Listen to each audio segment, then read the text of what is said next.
ਮੁਹੱਲਾ clinic 76 ਅੱਜ ਨਵੇਂ ਖੋਲੇ ਗਏ ਨੇ। ਪਹਿਲਾਂ ਚੱਲ ਰਹੇ ਮੁਹੱਲਾ ਕਲੀਨਿਕਾਂ ਨੂੰ ਲੈ ਕੇ ਵਿਰੋਧੀ ਤੰਜ ਕੱਸ ਰਹੇ ਨੇ ਤੇ ਕੇਂਦਰ ਸਰਕਾਰ ਦੀ ਗੱਲ ਕਰੀਏ ਉਹ ਵੀ ਮੁਹੱਲਾ ਕਲੀਨਿਕਾਂ ਦੇ ਉੱਪਰ ਫੰਡਾਂ ਨੂੰ ਲੈ ਕੇ ਰੋਕ ਲਗਾਈ ਹੈ।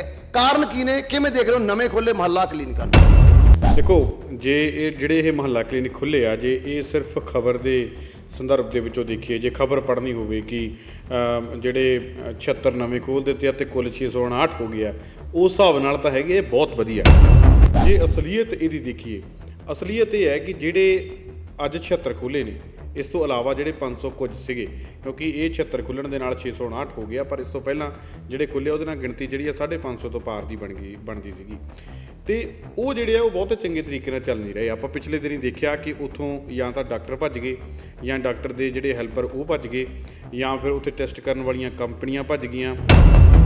ਇਸ ਤੋਂ ਪਹਿਲਾਂ ਇਹਨਾਂ 76 ਤੋਂ ਪਹਿਲਾਂ ਮੁਹੱਲਾ ਕਲੀਨਿਕ ਖੋਲ੍ਹੇ ਗਿਆ, ਉਹ ਵੀ ਇਸ ਰਫੜ ਦੇ ਵਿੱਚ ਫਸ ਗਏ ਸੀਗੇ ਕਿ ਮੁੱਖ ਮੰਤਰੀ ਭਗਵੰਤ ਮਾਨ ਜਿਹੜੇ ਖੁਦ ਪਿਛਲੇ ਮੁੱਖ ਮੰਤਰੀਆਂ ਦੇ ਉੱਪਰ ਸਵਾਲ ਚੁੱਕਦੇ ਰਹੇ ਆ, ਚਾਹੇ ਉਹ ਕੈਪਟਨ ਹੋਣ ਚਾਹੇ ਉਹ ਬਾਦਲ ਸਾਹਿਬ ਹੋਣ, ਕਿ ਇਹਨਾਂ ਨੇ ਰਾਸ਼ਨ ਕਾਰਡ 'ਤੇ ਫੋਟੋ ਲਾਤੀ ਹੈ ਜੀ, ਇਹਨਾਂ ਨੇ ਸਾਈਕਲ 'ਤੇ ਫੋਟੋ ਲਾਤੀ ਹੈ ਜੀ, ਇਹਨਾਂ ਨੇ ਐਂਬੂਲੈਂਸ 'ਤੇ ਫੋਟੋ ਲਾਤੀ ਹੈ ਜੀ। ਤੇ ਖੁਦ ਮੁੱਖ ਮੰਤਰੀ ਭਗਵੰਤ ਮਾਨ ਹੋਣਾ ਨੇ ਜਿਹੜੀ ਹੈ ਉਹ ਆਪਣੀ ਫੋਟੋ ਇਹਨਾਂ ਮੁਹੱਲਾ ਕਲੀਨਿਕਾਂ ਦੇ ਉੱਪਰ ਲਾ ਦਿੱਤੀ ਆ, ਆਮ ਆਦਮੀ ਕਲੀਨਿਕ ਲੈ ਕੇ, ਜਦ ਕਿ ਪੈਸਾ ਇਹਦੇ ਵਿੱਚ 60% ਜਿਹੜਾ ਕੇਂਦਰ ਸਰਕਾਰ ਦਾ। ਔਰ ਕੇਂਦਰ ਸਰਕਾਰ ਕਹਿੰਦੀ ਹੈ ਕਿ ਸਾਡੀ ਜਿਹੜੀ ਯੋਜਨਾ ਚੱਲ ਰਹੀ ਆ ਆਯੁਸ਼ਮਾਨ ਮਿਸ਼ਨ ਸਿਹਤ ਯੋਜਨਾ ਜਿਹੜੀ ਚੱਲ ਰਹੀ ਹੈ, ਉਹਦੀ ਜਿਹੜੀ ਤੁਸੀਂ ਬ੍ਰਾਂਡਿੰਗ ਕਰੋ। ਕਹਿੰਦੇ ਕਿ 80% ਮਾਫ ਕਰਨਾ 60% ਅਸੀਂ ਤੁਹਾਨੂੰ ਪੈਸੇ ਦਿੰਦੇ ਹਾਂ ਕਿ ਉਸ ਸਿਹਤ ਬੀਮਾ ਯੋਜਨਾ ਦੀ ਜਿਹੜੀ ਆ ਤੁਸੀਂ ਬ੍ਰਾਂਡਿੰਗ ਕਰੋ, ਜਾਣੀ ਕਿ ਉੱਤੇ ਫਲੈਕਸ ਲਾਓ ਉਸ ਚੀਜ਼ ਨੂੰ ਲੈ ਕੇ। ਪਰ ਨਹੀਂ, ਭਗਵੰਤ ਮਾਨ ਸਰਕਾਰ ਕਹਿੰਦੀ ਕਿ ਅਸੀਂ ਤਾਂ ਜੀ ਮੁੱਖ ਮੰਤਰੀ ਦੀ ਆਪਣੀ, ਭਗਵੰਤ ਮਾਨ ਕਹਿੰਦੇ ਅਸੀਂ ਤਾਂ ਫੋਟੋ ਲਾਉਣੀ ਆ, ਉਹ ਫੋਟੋ ਲਾਈ ਹੋਈ ਆ ਉੱਤੇ, ਜਿਹਦੇ ਕਰਕੇ ਉਹ ਕਹਿੰਦੇ ਕਿ ਜੇ ਸਾਡੀ ਤੁਸੀਂ ਬ੍ਰਾਂਡਿੰਗ ਨਹੀਂ ਕਰਨੀ ਇਸ ਸਕੀਮ ਦੀ ਤਾਂ ਅਸੀਂ ਫੰਡ ਰੋਕ ਦਿਆਂਗੇ। ਸਿਰਫ ਫੋਟੋ ਲਗਾਉਣ ਦੇ ਚੱਕਰ ਦੇ ਵਿੱਚ ਭਗਵੰਤ ਮਾਨ ਹੋਣਾ ਨੇ ਉਹਨਾਂ ਦੀ ਗੱਲ ਨਹੀਂ ਮੰਨੀ, ਔਰ ਭਗਵੰਤ ਮਾਨ ਦੀ ਫੋਟੋ ਦੇ ਕਰਕੇ ਕਰੋੜਾਂ ਰੁਪਈਆ ਪੰਜਾਬ ਦੇ ਲੋਕਾਂ ਦੀ ਸਹੂਲਤ ਦੇ ਲਈ ਜਿਹੜਾ ਆਉਣਾ ਸੀਗਾ ਕੇਂਦਰ ਤੋਂ, ਉਹ ਰੁਕ ਗਿਆ। ਜੇ ਭਗਵੰਤ ਮਾਨ ਦੀ ਫੋਟੋ ਹਟਾ ਕੇ ਉੱਥੇ ਸਿਹਤ ਬੀਮਾ ਯੋਜਨਾ ਜਿਹੜੀ ਆਯੁਸ਼ਮਾਨ ਸਿਹਤ ਬੀਮਾ ਯੋਜਨਾ ਦੀ ਜਿਹੜੀ ਐਡ ਕਰ ਦਿੱਤੀ ਜਾਂਦੀ ਤਾਂ 60% ਪੈਸਾ ਜਿਹੜਾ ਹੋਰ ਆ ਜਾਣਾ ਸੀਗਾ, ਕਰੋੜਾਂ ਰੁਪਈਆ, ਕਈ ਸੌ ਕਰੋੜ ਜਿਹੜਾ ਹੋਰ ਆ ਜਾਣਾ ਸੀਗਾ ਪੰਜਾਬ ਦੇ ਲੋਕਾਂ ਦੀ ਸਿਹਤ ਦੇ ਲਈ ਜਿਹੜਾ ਵਰਤਿਆ ਜਾਣਾ ਸੀਗਾ। ਪਰ ਨਹੀਂ, ਇਹਨਾਂ ਨੇ ਆਪਣੀ ਜਿਹੜੀ ਉਹ ਆਕੜ ਜਿਹੜੀ ਉਹ ਛੱਡੀ ਨਹੀਂ, ਤਾਂ ਉਹ ਕਰੋੜਾਂ ਰੁਪਈਆ ਜਿਹੜਾ ਉਹ ਰੁਕਿਆ ਪਿਆ। ਹੁਣ ਭਗਵੰਤ ਮਾਨ ਦੀ ਸਰਕਾਰ ਕਹਿੰਦੀ ਹੈ ਕਿ ਅਸੀਂ 44 ਲੱਖ ਤੋਂ ਵੱਧ ਜਿਹੜੇ ਲੋਕ ਨੇ, ਕਹਿੰਦੇ 44 ਲੱਖ ਤੋਂ ਵੱਧ ਲੋਕ ਇਹਨਾਂ ਮੁਹੱਲਾ ਕਲੀਨਿਕਾਂ ਦੇ ਵਿੱਚੋਂ ਜਿਹੜੀ ਇਲਾਜ ਕਰਵਾ ਕੇ ਚਲੇ ਗਏ ਆ। ਪਰ ਹੁਣ ਨਾਲ ਦੀ ਨਾਲ ਇਹ ਵੀ ਅੰਕੜਾ ਸਰਕਾਰ ਨੂੰ ਦੇ ਦੇਣਾ ਚਾਹੀਦਾ ਸੀ ਕਿ ਕਿੰਨੇ MLA ਤੇ ਕਿੰਨੇ ਮੰਤਰੀਆਂ ਦੇ ਪਰਿਵਾਰ ਇਸ 44 ਲੱਖ ਦੇ ਵਿੱਚ ਠੀਕ ਹੋ ਕੇ ਗਏ ਨੇ, ਇਸ ਮੁਹੱਲਾ ਕਲੀਨਿਕਾਂ ਦੇ ਵਿੱਚੋਂ ਠੀਕ ਹੋ ਗਏ ਨੇ, ਕਿੰਨੇ ਖੁਦ ਮੰਤਰੀ ਤੇ MLA ਇਸ ਮੁਹੱਲਾ ਕਲੀਨਿਕਾਂ ਦੇ ਵਿੱਚੋਂ ਠੀਕ ਹੋਏ ਨੇ। ਆਪਾਂ ਦੇਖਿਆ ਕਿ ਸਿਹਤ ਮੰਤਰੀ ਦੇ ਜਿਹੜੇ ਮਾਤਾ ਜੀ ਹੈ, ਆਪਣੇ ਬਲਬੀਰ ਸਿੰਘ ਜਿਹੜੇ ਸਿਹਤ ਮੰਤਰੀ ਨੇ, ਉਹਨਾਂ ਦੇ ਮਾਤਾ ਜੀ ਕੁਝ ਦਿਨ ਪਹਿਲਾਂ PGI ਦੇ ਵਿੱਚ ਦਾਖਲ ਹੋਏ ਸੀਗੇ। ਇਸ ਤੋਂ ਪਹਿਲਾਂ ਖੁਦ ਮੁੱਖ ਮੰਤਰੀ ਭਗਵੰਤ ਮਾਨ, ਇਸ ਤੋਂ ਪਹਿਲਾਂ ਨਰਿੰਦਰ ਕੌਰ ਭਰਾਤ ਜਿਹੜੇ MLA ਸੰਗਰੂਰ ਨੇ, ਉਹ ਖੁਦ ਵੱਡੇ ਵੱਡੇ ਹਸਪਤਾਲਾਂ ਦੇ ਵਿੱਚ ਇਲਾਜ ਕਰਵਾ ਚੁੱਕੇ ਆ। ਕਿਉਂ ਨਹੀਂ ਉਹਨਾਂ ਨੇ ਮੁਹੱਲਾ ਕਲੀਨਿਕਾਂ ਦੇ ਵਿੱਚੋਂ ਜਿਹੜਾ ਇਲਾਜ ਕਰਾਇਆ ਜੀ? ਇਹ ਸਿਰਫ ਔਰ ਸਿਰਫ ਲਖਵਿੰਦਰ ਜੀ ਇੱਕ ਜਿਹੜਾ ਇਹ ਨੰਬਰ ਬਣਾਉਣ ਦੇ ਵਾਸਤੇ, ਇੱਕ ਨੰਬਰ ਦੇਣ ਦੇ ਵਾਸਤੇ ਕਿ ਅਸੀਂ ਇੰਨੇ 100 ਮੁਹੱਲਾ ਕਲੀਨਿਕ ਜਿਹੜੇ ਆ ਉਹ ਖੋਲ੍ਹ ਦਿੱਤੇ ਆ। ਸਹੂਲਤ ਨਾਲੋਂ ਜ਼ਿਆਦਾ, ਦਵਾਈਆਂ ਨਾਲੋਂ ਜ਼ਿਆਦਾ ਇਹਨਾਂ ਵਾਸਤੇ ਅਪਾਇੰਟਡ ਜਿਹੜੀ ਹੈ ਉਹ ਗਿਣਤੀ ਹੈ ਮੁਹੱਲਾ ਕਲੀਨਿਕਾਂ ਦੀ ਕਿ ਇੰਨੇ 100 ਮੁਹੱਲਾ ਕਲੀਨਿਕ ਜਿਹੜੇ ਆ ਉਹ ਅਸੀਂ ਖੋਲ੍ਹ ਦਿੱਤੇ ਆ। ਦਿੱਲੀ ਦੇ ਮੁਹੱਲਾ ਕਲੀਨਿਕਾਂ ਦੀ ਇਹਨਾਂ ਨੇ ਗੱਲ ਕੀਤੀ ਆ। ਇਹਨਾਂ ਨੇ ਬੜਾ ਰੌਲਾ ਪਾਇਆ ਸੀਗਾ ਜੀ ਕਿ ਦਿੱਲੀ ਦਾ ਮੁਹੱਲਾ ਕਲੀਨਿਕ ਦੇਖਣ ਦੇ ਲਈ ਜਿਹੜੇ ਕਰਨਾਟਕਾ ਦੇ ਸਿਹਤ ਮੰਤਰੀ ਦਿਨੇਸ਼ ਗੁੰਡੂ ਰਾਓ ਆ ਰਹੇ ਨੇ, ਜਦੋਂ ਉਹ ਦੇਖਣ ਆ ਗਏ, ਉਹਨਾਂ ਨੇ ਦੇਖ ਕੇ ਜਦੋਂ ਵਾਪਸ ਗਏ, ਉਹਨਾਂ ਨੇ ਟਵੀਟ ਕੀਤਾ, ਕਹਿੰਦੇ ਜੀ ਇਹਨਾਂ ਨੇ ਤਾਂ ਬੜਾ ਰੌਲਾ ਪਾਇਆ ਸੀ ਮੁਹੱਲਾ ਕਲੀਨਿਕਾਂ ਦਾ, ਕਹਿੰਦੇ ਇਹਨਾਂ ਨਾਲੋਂ ਦਿੱਲੀ ਵਾਲਿਆਂ ਨੂੰ ਮੁਹੱਲਾ ਕਲੀਨਿਕਾਂ ਨਾਲੋਂ ਤਾਂ ਸਾਡੇ ਆਪਣੇ ਕਰਨਾਟਕਾ ਵਾਲੇ ਮੁਹੱਲਾ ਕਲੀਨਿਕ ਠੀਕ ਹੈ। ਕਹਿੰਦੇ ਮੈਂ ਤਾਂ ਦਿੱਲੀ ਵਾਲੇ ਮੁਹੱਲਾ ਕਲੀਨਿਕ ਦੇਖ ਕੇ ਨਿਰਾਸ਼ ਹੋਇਆ ਵੀ ਇਹਨਾਂ ਨੇ ਰੌਲਾ ਹੀ ਬਹੁਤ ਪਾਇਆ ਸੀ, ਪਰ ਹੈ ਉੱਥੇ ਕਹਿੰਦੇ ਕੱਖ ਨਹੀਂ। ਚਾਹੀਦਾ ਤਾਂ ਲਖਵਿੰਦਰ ਜੀ ਇਹ ਸੀਗਾ ਕਿ ਇਹ ਮੁਹੱਲਾ ਕਲੀਨਿਕ ਖੋਲ੍ਹਣ ਤੋਂ ਪਹਿਲਾਂ ਜਿਹੜੇ ਪੰਜਾਬ ਦੀ ਤਾਣੀ ਜਿਹੜੀ ਪਹਿਲਾਂ ਹੀ ਉਲਝੀ ਹੋਈ ਸੀ, ਹਸਪਤਾਲ ਜਿਹੜੇ ਸਰਕਾਰੀ ਸੀਗੇ ਉਹਨਾਂ ਦੇ ਹਾਲਾਤ ਔਰ ਡਿਸਪੈਂਸਰੀਆਂ ਦੇ ਹਾਲਾਤ ਜਿਹੜੇ ਬਹੁਤ ਮਾੜੇ ਸੀਗੇ, ਪਹਿਲਾਂ ਉਹਨਾਂ ਨੂੰ ਸੁਧਾਰ ਲਿਆ ਜਾਂਦਾ। ਫਿਰ ਜਦੋਂ ਉੱਥੇ ਰਸ਼ ਜਿਹੜਾ ਪੈ ਜਾਂਦਾ, ਉੱਥੇ ਲੋਕਾਂ ਦੀ ਗਿਣਤੀ ਵੱਧ ਜਾਂਦੀ, ਫਿਰ ਇਹਨਾਂ ਨੂੰ ਮੁਹੱਲਾ ਕਲੀਨਿਕ ਜਿਹੜੇ ਆ ਉਹ ਖੋਲ੍ਹ ਲੈਣੇ ਚਾਹੀਦੇ ਸੀਗੇ ਤਾਂ ਜੋ ਉੱਥੇ ਰਸ਼ ਘਟਦਾ ਤੇ ਲੋਕਾਂ ਨੂੰ ਸਹੂਲਤ ਮਿਲਦੀ। ਹੁਣ ਜਿਹੜੇ ਪਿਛਲੇ ਮੁਹੱਲਾ ਕਲੀਨਿਕ ਖੋਲ੍ਹੇ ਸੀ, ਪਹਿਲਾਂ ਉਹਨਾਂ ਦੀ ਤਾਂ ਸਾਰ ਲੈ ਲੈਂਦੇ, ਉਹ ਤਾਂ ਪੁੱਛ ਲੈਂਦੇ ਕਿ ਕਿਵੇਂ ਚੱਲ ਰਹੇ ਆ। ਮੈਨੂੰ ਲੱਗਦਾ ਕਿ ਇਹ ਜਿਹੜੇ ਨਵੇਂ ਮੁਹੱਲਾ ਕਲੀਨਿਕਾਂ ਦੇ ਉੱਪਰ ਪੈਸੇ ਲਾਏ ਆ, ਇਹੀ ਜਿਹੜੇ ਪਿਛਲਿਆਂ ਤੇ ਲਾ ਦਿੰਦੇ ਆ, ਪਹਿਲਾਂ ਜਿਹੜੇ ਮੁਹੱਲਾ ਕਲੀਨਿਕ ਖੋਲ੍ਹੇ ਆ ਥੋੜ੍ਹੀ ਹਾਲਤ ਸੁਧਾਰ ਲੈਂਦੀ ਤਾਂ ਮੈਨੂੰ ਲੱਗਦਾ ਵਧੀਆ ਹੋ ਜਾਣਾ ਸੀਗਾ। ਪਹਿਲਾਂ ਵਾਲਾ ਤਾਂ ਤੁਹਾਡੇ ਫੇਲ ਹੋਏ ਪਏ ਆ, ਨਵੇਂ ਕੀ ਕਰਨਗੇ? ਜਿੰਨਾ ਟਾਈਮ ਸਾਡੇ ਲੀਡਰਾਂ ਦੇ ਜਵਾਕ ਸਰਕਾਰੀ ਸਕੂਲਾਂ ਦੇ ਵਿੱਚ ਨਹੀਂ ਜਾਂਦੇ, ਜਿੰਨਾ ਟਾਈਮ ਸਾਡੇ ਲੀਡਰਾਂ ਦੇ ਪਰਿਵਾਰ ਜਿਹੜੇ ਆ ਸਰਕਾਰੀ ਹਸਪਤਾਲਾਂ ਦੇ ਵਿੱਚੋਂ ਇਲਾਜ ਕਰਾਉਣ ਨਹੀਂ ਜਾਂਦੇ, ਉਹਨਾਂ ਟਾਈਮ ਸਿਹਤ ਅਤੇ ਸਿੱਖਿਆ ਦਾ ਮਿਆਰ ਜਿਹੜਾ ਉੱਚਾ ਨਹੀਂ ਉੱਠਣਾ, ਉਹਨਾਂ ਟਾਈਮ ਸਹੂਲਤਾਂ ਉੱਤੇ ਨਹੀਂ ਮਿਲਣੀਆਂ, ਉਹਨਾਂ ਟਾਈਮ ਸਿਸਟਮ ਜਿਹੜਾ ਨਹੀਂ ਹੋਣਾ ਸਥਾਈ।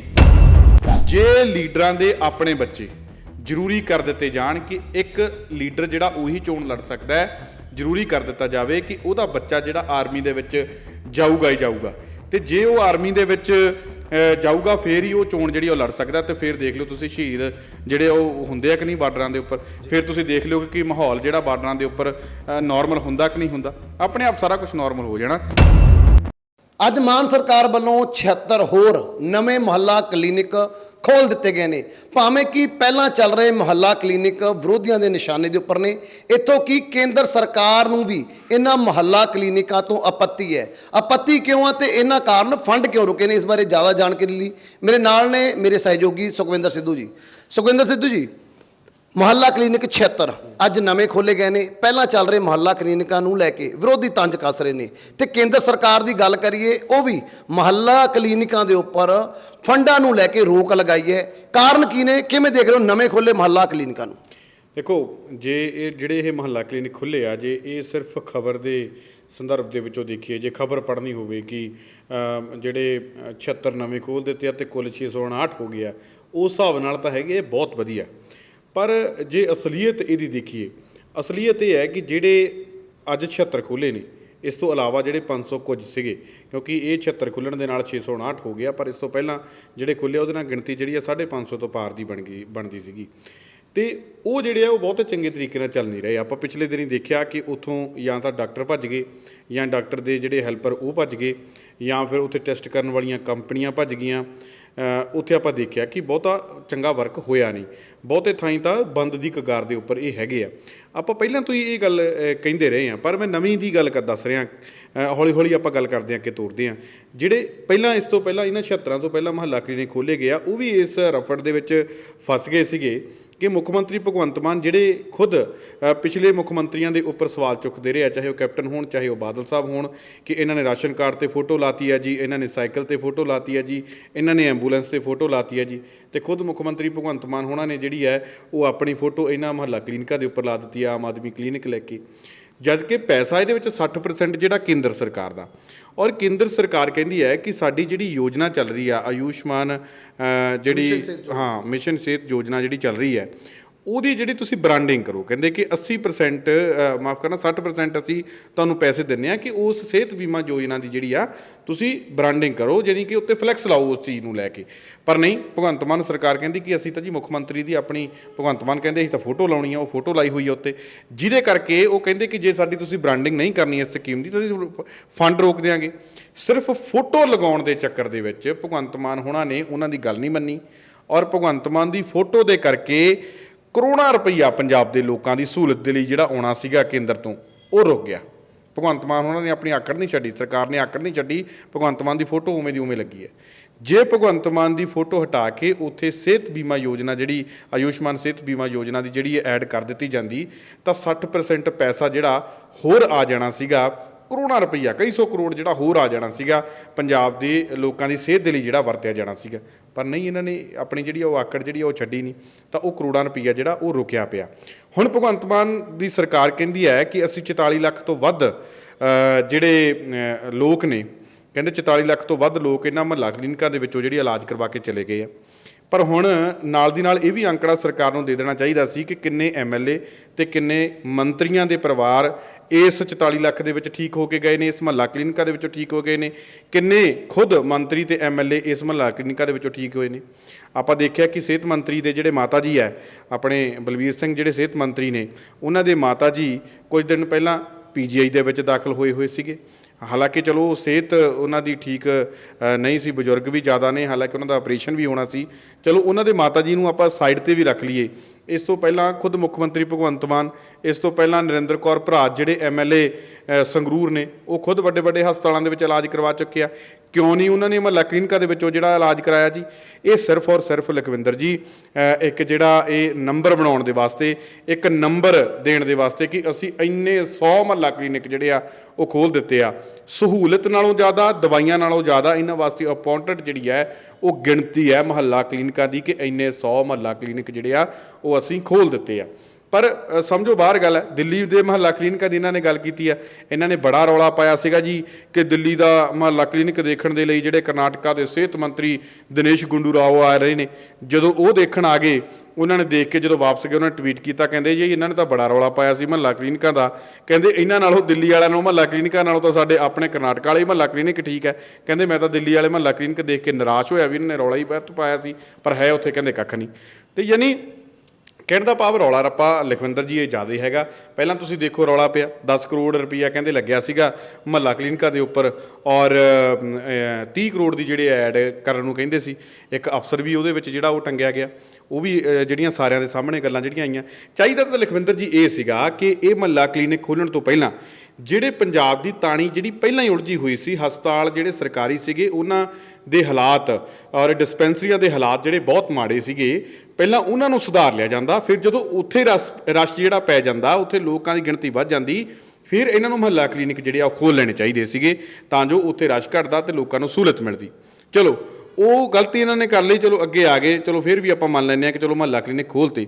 ਹੁਣ ਜਿਹੜੇ ਪਿਛਲੇ ਮੁਹੱਲਾ ਕਲੀਨਿਕ ਖੋਲ੍ਹੇ ਸੀ, ਪਹਿਲਾਂ ਉਹਨਾਂ ਦੀ ਤਾਂ ਸਾਰ ਲੈ ਲੈਂਦੇ, ਉਹ ਤਾਂ ਪੁੱਛ ਲੈਂਦੇ ਕਿ ਕਿਵੇਂ ਚੱਲ ਰਹੇ ਆ। ਮੈਨੂੰ ਲੱਗਦਾ ਕਿ ਇਹ ਜਿਹੜੇ ਨਵੇਂ ਮੁਹੱਲਾ ਕਲੀਨਿਕਾਂ ਦੇ ਉੱਪਰ ਪੈਸੇ ਲਾਏ ਆ, ਇਹੀ ਜਿਹੜੇ ਪਿਛਲਿਆਂ 'ਤੇ ਲਾ ਦਿੰਦੇ ਆ, ਪਹਿਲਾਂ ਜਿਹੜੇ ਮੁਹੱਲਾ ਕਲੀਨਿਕ ਖੋਲ੍ਹੇ ਆ ਥੋੜ੍ਹੀ ਹਾਲਤ ਸੁਧਾਰ ਲੈਂਦੀ ਤਾਂ ਮੈਨੂੰ ਲੱਗਦਾ ਵਧੀਆ ਹੋ ਜਾਣਾ ਸੀਗਾ। ਪਹਿਲਾਂ ਵਾਲਾ ਤਾਂ ਤੁਹਾਡੇ ਫੇਲ ਹੋਏ ਪਏ ਆ, ਨਵੇਂ ਕੀ ਕਰਨਗੇ? ਸਿਰਫ ਔਰ ਸਿਰਫ ਇਹ ਨੰਬਰ ਵਧਾਉਣ ਦੇ ਚੱਕਰ ਦੇ ਵਿੱਚ ਕਿ 24 ਦੇ ਵਿੱਚ ਅਸੀਂ ਜਾ ਕੇ ਦੱਸਣਾ ਕਿ ਇੰਨੇ 100 ਮੁਹੱਲਾ ਕਲੀਨਿਕ ਅਸੀਂ ਜਿਹੜੇ ਆ ਖੋਲ੍ਹ ਦਿੱਤੇ ਆ। ਸਿਰਫ ਉਹ ਚੀਜ਼ ਕਰਨ ਵਾਸਤੇ ਲਖਵਿੰਦਰ ਜੀ ਇਹ ਜ਼ਿਆਦਾ ਤੋਂ ਜ਼ਿਆਦਾ ਨੰਬਰਿੰਗ ਕਰ ਰਹੇ ਆ। ਨੰਬਰਿੰਗ ਵੀ ਕੀ ਆ, ਬਹੁਤੇ ਪੈਸੇ ਨਹੀਂ ਇਹਨਾਂ ਨੂੰ ਲੱਗ ਰਹੇ। ਇਮਾਰਤ ਪਹਿਲਾਂ ਰੰਗ ਕਰਕੇ ਉੱਤੇ ਮੁੱਖ ਮੰਤਰੀ ਸਾਹਿਬ ਦੀ ਫੋਟੋ ਲਾ ਦਿੱਤੀ ਗਈ ਹੈ ਔਰ ਫਿਰ ਹੁਣ ਉੱਥੇ ਵਧਾ ਦਿੱਤੇ ਆ, ਹੁਣ ਜੀ 659 ਮੁਹੱਲਾ ਕਲੀਨਿਕ ਹੋ ਗਏ ਆ। ਹੁਣ ਸਮਝੋ ਬਾਹਰ ਇਹ ਗੱਲ ਆ ਕਿ ਇਹ ਨਹੀਂ ਦੱਸ ਰਹੇ ਕਿ ਕਿੰਨੇ ਉੱਥੇ ਮੰਤਰੀ, ਕਿੰਨੇ ਵਿਧਾਇਕ ਤੇ ਕਿੰਨੇ ਵਿਧਾਇਕਾਂ ਤੇ ਮੰਤਰੀਆਂ ਦੇ ਪਰਿਵਾਰ ਉਹਨਾਂ ਮੁਹੱਲਾ ਕਲੀਨਿਕਾਂ ਦੇ ਵਿੱਚੋਂ ਇਲਾਜ ਕਰਾ ਕੇ ਆਏ ਆ। ਇਸ 44 ਲੱਖ ਦੇ ਵਿੱਚ ਜਿਹੜੇ ਠੀਕ ਹੋਏ ਦੱਸ ਰਹੇ ਆ ਮੁਹੱਲਾ ਕਲੀਨਿਕਾਂ ਦੇ ਵਿੱਚੋਂ, ਉਹਨਾਂ ਦੇ ਵਿੱਚੋਂ ਕਿੰਨੇ ਮੰਤਰੀਆਂ ਤੇ ਵਿਧਾਇਕਾਂ ਦੇ ਪਰਿਵਾਰਾਂ ਦੇ ਜੀ ਹੈ, ਉਹਨਾਂ ਦੇ ਵਿੱਚ ਕਿੰਨੇ ਉਹਨਾਂ ਦੇ ਰਿਸ਼ਤੇਦਾਰ ਆ। ਮੈਂ ਅੱਗੇ ਵੀ ਆਪਾਂ ਲਖਵਿੰਦਰ ਜੀ ਇਹ ਗੱਲ ਕੀਤੀ ਸੀ ਕਿ ਉਹਨਾਂ ਟਾਈਮ ਜਿਹੜੇ ਇਹ ਆਮ ਆਦਮੀ ਪਾਰਟੀ ਵਾਲੇ ਆ, ਜਿਹੜੇ ਇਹ ਗੱਲ ਕਹਿੰਦੇ ਰਹੇ ਆ ਕਿ ਸਿਹਤ ਅਤੇ ਸਿੱਖਿਆ ਨੂੰ ਮੇਨ ਰੱਖ ਕੇ ਇਹ ਸਰਕਾਰ ਦੇ ਵਿੱਚ ਆਏ ਆ, ਉਹਨਾਂ ਟਾਈਮ ਇਹ ਸਿਹਤ ਅਤੇ ਸਿੱਖਿਆ ਠੀਕ ਨਹੀਂ ਹੋਣੀ ਜਿੰਨਾ ਟਾਈਮ ਸਾਡੇ ਜਿਹੜੇ ਲੀਡਰ ਹੈ ਪੰਜਾਬ ਦੇ ਆ, ਚਾਹੇ ਜਿਹੜੇ ਮਰਜ਼ੀ ਆ, ਉਹਨਾਂ ਟਾਈਮ ਇਹ ਸਿਹਤ ਅਤੇ ਸਿੱਖਿਆ ਠੀਕ ਨਹੀਂ ਹੋਣੀ ਜਿੰਨਾ ਟਾਈਮ ਪੰਜਾਬ ਦੇ ਲੀਡਰ ਆ ਜਿਹੜੇ ਉਹ ਚਾਹੇ ਬਾਹਰਲੇ ਆ, ਜਿਵੇਂ ਪਹਿਲਾਂ ਹੀ ਦੱਸ ਕੇ ਹਟੇ ਹਾਂ ਕਿ ਲੀਡਰਾਂ ਦੇ ਬੱਚੇ ਸਰਕਾਰੀ ਸਕੂਲਾਂ ਦੇ ਵਿੱਚ ਪੜ੍ਹਨ, ਲੀਡਰਾਂ ਦੇ ਪਰਿਵਾਰ ਜਿਹੜੇ ਆ ਉਹ ਸਰਕਾਰੀ ਹਸਪਤਾਲਾਂ ਦੇ ਵਿੱਚੋਂ ਇਲਾਜ ਕਰਾਉਣ। ਫਿਰ ਦੇਖਿਓ ਆਪਣੇ ਆਪ ਸਹੂਲਤਾਂ ਕਿਵੇਂ ਮਿਲਦੀਆਂ ਸਰਕਾਰੀ ਸਕੂਲਾਂ ਦੇ ਵਿੱਚ, ਕਿਵੇਂ ਮਿਲਦੀਆਂ ਸਰਕਾਰੀ ਹਸਪਤਾਲਾਂ ਦੇ ਵਿੱਚ। ਫਿਰ ਇਹ ਸਿਹਤ ਅਤੇ ਸਿੱਖਿਆ ਦਾ ਸਿਸਟਮ ਠੀਕ ਹੋਣਾ ਹੈ ਜਦੋਂ ਇਹਨਾਂ ਦੇ ਆਪਣੇ ਪਰਿਵਾਰ ਸਰਕਾਰੀ ਹਸਪਤਾਲਾਂ ਤੇ ਸਕੂਲਾਂ ਦੇ ਵਿੱਚ ਜਿਹੜੇ ਆ ਉਹ ਜਾਣ ਲੱਗੇ। ਸਿੱਧੂ ਸਾਹਿਬ ਇੱਕ ਮੈਂ ਰੋਕਣ ਲੱਗੇ ਤੁਹਾਨੂੰ, ਅੰਕੜਿਆਂ ਦੀ ਗੱਲ ਕੀਤੀ ਤੁਸੀਂ ਨੇ, 44 ਲੱਖ ਮਰੀਜ਼ਾਂ ਦੀ ਗੱਲ ਕੀਤੀ ਹੈ, ਕਿਉਂਕਿ ਇਹ ਅੰਕੜੇ ਸਿਹਤ ਮੰਤਰੀ ਵੱਲੋਂ ਵੀ ਨਸ਼ਰ ਕੀਤੇ ਜਾ ਰਹੇ ਨੇ ਤੇ ਬਾਕੀ ਮੰਤਰੀਆਂ ਵੱਲੋਂ ਵੀ, ਮੁੱਖ ਮੰਤਰੀ ਸਾਹਿਬ ਵੀ। ਲੇਕਿਨ ਦੂਸਰੇ ਪਾਸੇ ਬੀਜੇਪੀ ਦੇ ਬੁਲਾਰੇ ਨੇ ਇਹਨਾਂ ਅੰਕੜਿਆਂ ਦੇ ਉੱਪਰ ਹੀ ਸਰਕਾਰ ਨੂੰ ਘੇਰਨ ਦੀ ਕੋਸ਼ਿਸ਼ ਕੀਤੀ। ਉਹ ਕਹਿ ਰਹੇ ਨੇ ਵੀ 20 ਲੱਖ ਟੈਸਟਾਂ ਦੀ ਗੱਲ ਕਰ ਰਹੇ ਨੇ, 44 ਲੱਖ ਮਰੀਜ਼ਾਂ ਦੀ ਗੱਲ ਕਰ ਰਹੇ, ਕੁੱਲ 30 ਕਰੋੜ ਖਰਚੇ ਦੀ ਗੱਲ ਕਰ ਰਹੇ ਨੇ। ਉਹਨਾਂ ਨੇ ਜੋ ਅੰਕੜੇ ਕੱਢੇ ਨੇ ਉਹਦੇ ਮੁਤਾਬਕ ਕਹਿੰਦੇ 100 ਰੁਪਏ ਵੀ ਆਪਾਂ ਸੈਂਪਲ ਦਾ ਲਾ ਦਈਏ, ਕਿਉਂਕਿ ਅੱਜ ਕੱਲ੍ਹ ਸੈਂਪਲ ਬੜੇ ਮਹਿੰਗੇ ਨੇ, ਕਿਉਂਕਿ ਇਹ ਕਹਿ ਰਹੇ ਨੇ ਵੀ ਜਿਸ ਤਰ੍ਹਾਂ ਤੁਸੀਂ ਦੱਸਿਆ ਵੀ ਕੁਝ ਲੈਬੋਰਟਰੀਆਂ ਵੀ ਚਲੀ ਗਈਆਂ ਨੇ ਵਾਪਸ, ਉਹਨਾਂ ਨੇ ਸੇਵਾਵਾਂ ਵਾਪਸ ਲੈ ਲਈਆਂ ਨੇ। ਉਹ ਕਹਿੰਦੇ ਆਪਾਂ 100 ਰੁਪਏ ਮੰਨ ਕੇ ਚੱਲੀਏ ਇੱਕ ਸੈਂਪਲ ਮਗਰ, ਤਾਂ ਤਕਰੀਬਨ 20 ਕਰੋੜ ਰੁਪਏ ਤਾਂ ਉਹਨਾਂ ਦਾ ਹੋ ਗਿਆ, ਤੇ ਪਲੱਸ ਪਿੱਛੇ ਰਹਿ ਗਏ 44 ਲੱਖ ਮਰੀਜ਼। ਤੇ ਉਹਨਾਂ ਦੀ ਦਵਾਈ ਦੀ ਗੱਲ ਕਰਦੇ ਨਜ਼ਰ ਆ ਰਹੇ ਨੇ, ਕਹਿੰਦੇ 20-22 ਰੁਪਏ ਬਣਦੇ ਨੇ ਇੱਕ ਪੇਸ਼ੈਂਟ ਦੇ ਪਿੱਛੇ, ਕਿ ਅੱਜ ਦੇ ਟਾਈਮ ਦੇ ਵਿੱਚ ਜਿਸ ਤਰੀਕੇ ਨਾਲ ਮਹਿੰਗਾਈ ਦੇ ਹਾਲਾਤ ਨੇ 22-23 ਰੁਪਏ ਦੇ ਨਾਲ ਇੱਕ ਮਰੀਜ਼ ਇਹਨਾਂ ਮੁਹੱਲਾ ਕਲੀਨਿਕ ਸਹੀ ਤਰੀਕੇ ਨਾਲ ਠੀਕ ਹੋ ਸਕਦਾ ਹੈ। ਇਸ ਅੰਕੜੇ ਤੇ ਘੇਰਦੇ ਨਜ਼ਰ ਆਈ ਹੈ ਬੀਜੇਪੀ। ਉਹ ਦੇਖੋ 20-22 ਰੁਪਏ ਦੇ ਨਾਲ ਜਿਹੜੇ ਮਰੀਜ਼ ਤਾਂ ਕੀ ਠੀਕ ਹੋਣੇ ਆ, ਉਹ ਡਾਕਟਰ ਬਿਮਾਰ ਹੋਈ ਜਾਂਦੇ ਆ। ਇਹ ਕਹਿੰਦੇ ਕਿ ਪਤਾ ਨਹੀਂ 50 ਕੁ ਰੁਪਏ ਸੀਗੇ ਇੱਕ ਮਰੀਜ਼ ਨੂੰ ਠੀਕ ਕਰਨ ਦੇ, ਹੈ ਨਾ, ਤਾਂ ਉਹ ਡਾਕਟਰ ਹੀ ਉੱਥੋਂ ਭੱਜ ਗਏ। ਉਹ ਕਹਿੰਦੇ ਯਾਰ ਸਾਨੂੰ ਪੈਸਾ ਹੀ ਨਹੀਂ ਬਣ ਰਿਹਾ, ਉਹ ਡਾਕਟਰ ਬਿਮਾਰ ਹੋ ਗਏ। ਮਾਨਸਿਕ ਤੌਰ ਤੇ ਬਿਮਾਰ ਹੋਣ ਵਾਲੀ ਗੱਲ ਹੈ, ਜਦੋਂ ਪੈਸੇ ਨਹੀਂ ਬਣਨੇ ਉਹ ਵਿਚਾਰੇ ਦੌੜ ਗਏ ਆ। ਔਰ ਇਹ ਅੰਕੜੇ ਆ ਨਾ ਲਖਵਿੰਦਰ ਜੀ, ਪਤਾ ਨਹੀਂ ਇਹ ਆਮ ਆਦਮੀ ਪਾਰਟੀ ਦੀ ਸਰਕਾਰ ਕਿੱਥੋਂ ਅੰਕੜੇ ਲੈ ਕੇ ਆਉਂਦੀ ਹੈ। ਇਹ ਕੋਈ ਪਹਿਲਾ ਅੰਕੜਾ ਨਹੀਂ ਹੈ। ਇਸ ਤੋਂ ਪਹਿਲਾਂ ਵੀ ਦੇਖੋ ਤੁਸੀਂ, ਇਸ ਤੋਂ ਪਹਿਲਾਂ ਜਦੋਂ ਇਹਨਾਂ ਨੇ ਸੀਐਮ ਚਿਹਰੇ ਦਾ ਜਿਹੜਾ ਐਲਾਨ ਕਰਨਾ ਸੀ, ਉਦੋਂ ਇੱਕ ਨੰਬਰ ਦਿੱਤਾ ਗਿਆ, ਉਦੋਂ ਕੁਝ ਕੁ ਦਿਨ ਦਿੱਤੇ ਗਏ ਕਿ ਇਹਨਾਂ ਦਿਨਾਂ ਦੇ ਵਿੱਚ ਤੁਸੀਂ ਜਿਹੜਾ ਸਾਨੂੰ ਦੱਸਣਾ ਹੈ। ਉਹ ਇੰਨੀਆਂ ਕਾਲ, ਇੰਨੇ ਮੈਸੇਜ ਦੱਸਦੇ ਜਿਹੜੇ 2 ਦਿਨਾਂ ਦੇ ਵਿੱਚ ਨਾ ਤਾਂ ਕਾਲਾਂ ਸੁਣੀਆਂ ਜਾ ਸਕਦੀਆਂ ਸੀ, ਨਾ ਮੈਸੇਜ ਹੀ ਪੜ੍ਹੇ ਜਾ ਸਕਦੇ ਸੀ। ਉਹ ਵੀ ਫਿਰ ਵਿਰੋਧੀਆਂ ਨੇ ਮਜ਼ਾਕ ਉਡਾਇਆ ਕਿ ਬੰਦੇ ਕਿ ਭਾਈ ਇੰਨੇ ਘੱਟ ਸਮੇਂ ਦੇ ਵਿੱਚ ਤੁਸੀਂ ਕਿਵੇਂ ਕਾਲਾਂ ਸੁਣ ਲਈਆਂ, ਕਿਵੇਂ ਤੁਸੀਂ ਮੈਸੇਜ ਲੈ ਲਏ, ਤੁਸੀਂ ਹੈਰਾਨੀ ਦੀ ਗੱਲ, ਐਡਾ ਝੂਠ ਬੋਲ ਰਹੇ ਹੋ ਯਾਰ। ਮਤਲਬ ਉਦੋਂ ਵੀ ਇਹਨਾਂ 'ਤੇ ਇਹੋ ਜਿਹੇ ਸਵਾਲ ਜਿਹੜੇ ਉੱਠੇ ਸੀਗੇ। ਮੈਂ ਅੱਗੇ ਵੀ ਇਹੀ ਗੱਲ, ਮੈਂ ਫਿਰ ਉਹੀ ਗੱਲ ਕਹੂੰਗਾ ਕਿ ਜਿੰਨਾ ਟਾਈਮ ਸਾਡੇ ਲੀਡਰਾਂ ਦੇ ਜਵਾਕ ਸਰਕਾਰੀ ਸਕੂਲਾਂ ਦੇ ਵਿੱਚ ਨਹੀਂ ਜਾਂਦੇ, ਜਿੰਨਾ ਟਾਈਮ ਸਾਡੇ ਲੀਡਰਾਂ ਦੇ ਪਰਿਵਾਰ ਜਿਹੜੇ ਆ ਸਰਕਾਰੀ ਹਸਪਤਾਲਾਂ ਦੇ ਵਿੱਚੋਂ ਇਲਾਜ ਕਰਾਉਣ ਨਹੀਂ ਜਾਂਦੇ, ਉਹਨਾਂ ਟਾਈਮ ਸਿਹਤ ਅਤੇ ਸਿੱਖਿਆ ਦਾ ਮਿਆਰ ਜਿਹੜਾ ਉੱਚਾ ਨਹੀਂ ਉੱਠਣਾ, ਉਹਨਾਂ ਟਾਈਮ ਸਹੂਲਤਾਂ ਉੱਥੇ ਨਹੀਂ ਮਿਲਣੀਆਂ, ਉਹਨਾਂ ਟਾਈਮ ਸਿਸਟਮ ਜਿਹੜਾ ਨਹੀਂ ਹੋਣਾ ਸਥਾਈ। ਮੈਨੂੰ ਲੱਗਦਾ ਕਿ ਇਹ ਹੋ ਜਾਣਾ ਚਾਹੀਦਾ ਜ਼ਰੂਰੀ ਕਿ ਜਿਹੜਾ ਬੰਦਾ ਉਹੀ ਚੋਣ ਲੜ ਸਕਦਾ ਜਿਹਦਾ ਆਪਣਾ ਪਰਿਵਾਰ ਸਰਕਾਰੀ ਹਸਪਤਾਲ ਦੇ ਵਿੱਚ ਇਲਾਜ ਕਰਾਊਗਾ ਤੇ ਬੱਚੇ ਜਿਹੜੇ ਸਰਕਾਰੀ ਹਸਪਤਾਲ ਵਿੱਚ ਪੜ੍ਹਨਗੇ। ਹਾਂ, ਸਕੂਲਾਂ ਦੇ ਵਿੱਚ। ਹੁਣ ਤੁਸੀਂ ਦੇਖੋ ਲਖਵਿੰਦਰ ਜੀ, ਇੱਕ ਗੱਲ ਹੋਰ ਹੈ ਕਿ ਜਿਹੜੇ ਫੌਜੀ ਆਪਣੇ ਦੇਸ਼ ਦੇ ਲਈ ਲੜਦੇ ਆ ਔਰ ਉੱਥੇ ਸ਼ਹੀਦ ਹੋ ਜਾਂਦੇ ਆ। ਔਰ ਸ਼ਹੀਦ ਉੱਥੇ ਕਿਉਂ ਹੁੰਦੇ ਆ? ਦੇਖੋ ਆਮ ਲੋਕ ਹੈ, ਆਮ ਲੋਕਾਂ ਨੂੰ ਪਤਾ ਹੀ ਨਹੀਂ ਕਿ ਸਾਡਾ ਪਾਕਿਸਤਾਨ ਦੇ ਨਾਲ ਕੀ ਰੌਲਾ, ਨਾ ਉਹਨਾਂ ਨੂੰ ਸਾਨੂੰ ਪਤਾ ਹੈ। ਆਮ ਲੋਕ ਚਾਹੁੰਦੇ ਆ ਕਿ ਆਪਸੀ ਭਾਈਚਾਰਾ ਜਿਹੜਾ ਵਧੇ। ਹੁਣ ਮੈਂ ਕੈਨੇਡਾ ਜਾ ਕੇ ਆਇਆ, ਕੈਨੇਡਾ ਤੇ ਅਮਰੀਕਾ ਦੇ ਵਿੱਚ ਕੋਈ ਬਾਰਡਰ ਨਹੀਂ, ਉੱਥੇ ਠੀਕ ਬਾਰਡਰ ਹੈ ਜਾਨੀ ਜ਼ਰੂਰਤ ਮੁਤਾਬਕ ਹੈ, ਉੱਥੇ ਕੋਈ ਤੋਪਾਂ ਨਹੀਂ ਬੀੜੀਆਂ ਹੋਈਆਂ ਉਹਨਾਂ ਨੇ, ਕੋਈ ਆਇਆ ਨਹੀਂ ਹੈਗਾ ਜੇ ਉੱਧਰਲੇ ਫੌਜੀ ਸਾਨੂੰ ਅੱਖਾਂ ਕੱਢੀ ਜਾਂਦੇ ਆ ਤੇ ਉੱਧਰਲੇ ਉਹਨਾਂ ਨੂੰ ਕੱਢੀ ਜਾਂਦੇ ਆ, ਇਹੋ ਜਿਹੀ ਉੱਥੇ ਕੋਈ ਗੱਲ ਨਹੀਂ। ਉੱਥੇ ਭਲਾ ਤੁਰ ਕੇ ਪਾਰ ਕਰ ਜਾਓ, ਇਹੋ ਜਿਹੀ ਵੀ ਉੱਥੇ ਸਾਂਝੀ ਪਾਰਕਾਂ ਨੇ ਨਾ ਉੱਥੇ। ਤਾਂ ਇੱਥੇ ਆਪਣੇ ਸਿਸਟਮ ਜਿਹੜਾ ਕੁਝ ਹੋਰ ਹੈ। ਇੱਥੇ ਆਪਾਂ ਵੀ ਚਾਹੁੰਦੇ ਹਾਂ ਕਿ ਭਾਈਚਾਰਕ ਸਾਂਝ ਬਣੇ ਔਰ ਜਿਹੜੇ ਫੌਜੀ ਜਿਹੜੇ ਸ਼ਹੀਦ ਨਾ ਹੋਣ। ਪਰ ਜੇ ਕਿਤੇ ਫੌਜੀ ਜਿਹੜੇ ਸ਼ਹੀਦ ਹੁੰਦੇ ਆ ਇਹਨਾਂ ਨੂੰ ਪੋਲਿਟਿਕਸ ਕਰਨ ਦਾ ਜਿਹੜਾ ਮੌਕਾ ਮਿਲ ਜਾ, ਜੇ ਲੀਡਰਾਂ ਦੇ ਆਪਣੇ ਬੱਚੇ ਜ਼ਰੂਰੀ ਕਰ ਦਿੱਤੇ ਜਾਣ ਕਿ ਇੱਕ ਲੀਡਰ ਜਿਹੜਾ ਉਹੀ ਚੋਣ ਲੜ ਸਕਦਾ ਹੈ, ਜ਼ਰੂਰੀ ਕਰ ਦਿੱਤਾ ਜਾਵੇ ਕਿ ਉਹਦਾ ਬੱਚਾ ਜਿਹੜਾ ਆਰਮੀ ਦੇ ਵਿੱਚ ਜਾਊਗਾ ਹੀ ਜਾਊਗਾ, ਤੇ ਜੇ ਉਹ ਆਰਮੀ ਦੇ ਵਿੱਚ ਜਾਊਗਾ ਫਿਰ ਹੀ ਉਹ ਚੋਣ ਜਿਹੜੀ ਉਹ ਲੜ ਸਕਦਾ। ਤੇ ਫਿਰ ਦੇਖ ਲਿਓ ਤੁਸੀਂ ਸ਼ਹੀਦ ਜਿਹੜੇ ਉਹ ਹੁੰਦੇ ਆ ਕਿ ਨਹੀਂ ਬਾਰਡਰਾਂ ਦੇ ਉੱਪਰ, ਫਿਰ ਤੁਸੀਂ ਦੇਖ ਲਿਓ ਕਿ ਮਾਹੌਲ ਜਿਹੜਾ ਬਾਰਡਰਾਂ ਦੇ ਉੱਪਰ ਨੋਰਮਲ ਹੁੰਦਾ ਕਿ ਨਹੀਂ ਹੁੰਦਾ। ਆਪਣੇ ਆਪ ਸਾਰਾ ਕੁਝ ਨੋਰਮਲ ਹੋ ਜਾਣਾ। ਫਿਲਹਾਲ ਜਿਹੜੀ ਮੈਂ ਗੱਲ ਕਰ ਰਿਹਾ ਸੀ ਲਖਵਿੰਦਰ ਜੀ, ਇਹੀ ਹੈ ਕਿ ਇਹ ਸਿਰਫ ਨੰਬਰਿੰਗ ਦੀ ਗੇਮ ਹੈ। ਇਹ ਜਿਹੜੀ 24 ਦੇ ਵਿੱਚ ਜਿਹੜੀ ਹੈ ਇੱਕ ਆਪਣੇ ਆਪ ਨੂੰ ਲੋਕਾਂ ਨੂੰ ਦੱਸਣ ਦੇ ਲਈ ਕਿ ਭਾਈ ਅਸੀਂ ਇੰਨੇ ਮੁਹੱਲਾ ਕਲੀਨਿਕ ਤੁਹਾਡੀ ਸਹੂਲਤ ਦੇ ਲਈ ਖੋਲ੍ਹ, ਤੇ ਮੈਨੂੰ ਲੱਗਦਾ ਕਿ ਇਹ ਨੰਬਰਿੰਗ ਵਧਾਉਣ ਦੀ ਜਗ੍ਹਾ ਦੇ ਉੱਪਰ ਇਹ ਪੈਸਾ ਜਿਹੜਾ ਇਹ ਪਿਛਲੇ ਹਸਪਤਾਲ ਡਿਸਪੈਂਸਰੀਆਂ ਨੂੰ ਠੀਕ ਕਰਨ ਵਾਸਤੇ ਵਰਤ ਲਿਆ ਜਾਣਾ ਚਾਹੀਦਾ ਸੀ। ਔਰ ਚਲੋ ਉਦੋਂ ਵੀ ਜੇ ਅੱਗੇ ਤੁਸੀਂ ਵੱਧ ਗਏ ਹੋ, ਜਿਹੜੇ 500 ਕੁਝ ਜਿਹੜੇ ਮੁਹੱਲਾ ਕਲੀਨਿਕ ਖੋਲ੍ਹ ਦਿੱਤੇ ਸੀਗੇ, ਇਹ ਨਵੇਂ ਖੋਲ੍ਹਣ ਤੋਂ ਪਹਿਲਾਂ ਉਹਨਾਂ ਦਾ ਵੀ ਸਿਸਟਮ ਠੀਕ ਕਰ ਲਿਆ ਜਾਣਾ ਚਾਹੀਦਾ ਸੀ। ਔਰ ਦੂਜੀ ਗੱਲ ਇਹ ਹੈ ਲਖਵਿੰਦਰ ਜੀ ਕਿ ਮੁੱਖ ਮੰਤਰੀ ਸਾਹਿਬ ਨੂੰ ਚਾਹੀਦਾ ਕਿ ਆਪਣੀ ਫੋਟੋ ਜੇ ਉਹਨਾਂ ਨੂੰ ਹਟਾਉਣੀ ਪੈਂਦੀ ਹੈ, ਔਰ ਆਪਣੀ ਫੋਟੋ ਹਟਾਉਣ ਦੇ ਨਾਲ ਕਰੋੜਾਂ ਰੁਪਈਆ ਜਿਹੜਾ ਸਾਨੂੰ ਪੰਜਾਬ ਦੇ ਲੋਕਾਂ ਦੇ ਲਈ ਮਿਲ ਸਕਦਾ, ਜਿਹੜਾ ਕਿ ਉਹਨਾਂ ਦੀ ਸਹੂਲਤ ਦੇ ਲਈ ਕੰਮ ਆਉਣਾ, ਸਿਹਤ ਦੇ ਲਈ ਕੰਮ ਆਉਣਾ, ਉਹ ਆਪਣੀ ਫੋਟੋ ਹਟਾ ਕੇ ਉਹ ਲੈ ਲੈਣ। ਕਿਉਂਕਿ ਖੁਦ ਮੁੱਖ ਮੰਤਰੀ ਦੂਜੇ ਮੁੱਖ ਮੰਤਰੀਆਂ 'ਤੇ ਸਵਾਲ ਚੁੱਕਦੇ ਰਹੇ ਆ ਕਿ ਇਹ ਫੋਟੋ ਲਾਉਂਦੇ ਰਹੇ। ਹੁਣ ਮੁੱਖ ਮੰਤਰੀ ਵੀ ਉਹਨਾਂ ਕੰਮਾਂ 'ਤੇ ਹੋ ਗਿਆ, ਤੇ ਜੇ ਉਹਨਾਂ ਨੂੰ ਆਪਣੀ ਫੋਟੋ ਲਾ ਕੇ ਪੰਜਾਬ ਦਾ ਫਾਇਦਾ ਹੁੰਦਾ ਤੇ ਉਹਨੂੰ ਲਾਉਣ ਦੇ ਵਿੱਚ ਕੀ ਹਰਜ ਹੈਗਾ। ਜੀ ਧੰਨਵਾਦ ਸਿੱਧੂ ਸਾਹਿਬ। ਸੋ ਮੁਹੱਲਾ ਕਲੀਨਿਕ ਗਿਣਤੀ ਵਧੀ ਹੈ 76 ਹੋਰ, ਲੇਕਿਨ ਜਿਸ ਤਰੀਕੇ ਨਾਲ ਸਿੱਧੂ ਸਾਹਿਬ ਵੱਲੋਂ ਦੱਸਿਆ ਗਿਆ ਕਿ ਪੁਰਾਣੇ ਮੁਹੱਲਾ ਕਲੀਨਿਕਾਂ ਦੀ ਅਸਲ ਤਸਵੀਰ ਕੀ ਹੈਗੀ ਉਹ ਵੀ ਵਿਸਥਾਰ ਨਾਲ ਦੱਸਣ ਦੀ ਕੋਸ਼ਿਸ਼ ਕੀਤੀ, ਤੇ ਨਾਲ ਮੁਹੱਲਾ ਕਲੀਨਿਕਾਂ ਦੀ ਗਿਣਤੀ ਵਧਾਉਣ ਦੇ ਕਾਰਨ ਕੀ ਨੇ ਉਸ ਕਾਰਨਾਂ ਉੱਪਰ ਵੀ ਵਿਸਥਾਰ ਨਾਲ ਦੱਸਣ ਦੀ ਕੋਸ਼ਿਸ਼ ਕੀਤੀ। ਤੁਹਾਨੂੰ ਜ਼ਰੂਰ ਅੰਕੜੇ ਦੇ ਮੁਤਾਬਕ ਇਹ ਜਾਣਕਾਰੀ ਠੀਕ ਲੱਗੀ ਹੋਏਗੀ। ਤੁਹਾਨੂੰ ਜਾਣਕਾਰੀ ਕਿਵੇਂ ਲੱਗੀ ਹੈ ਕਮੈਂਟ ਕਰਕੇ ਜ਼ਰੂਰ ਦੱਸਿਓ। ਬੜੀ ਜਲਦੀ ਮਿਲਾਂਗੇ, ਦਿਓ ਇਜਾਜ਼ਤ।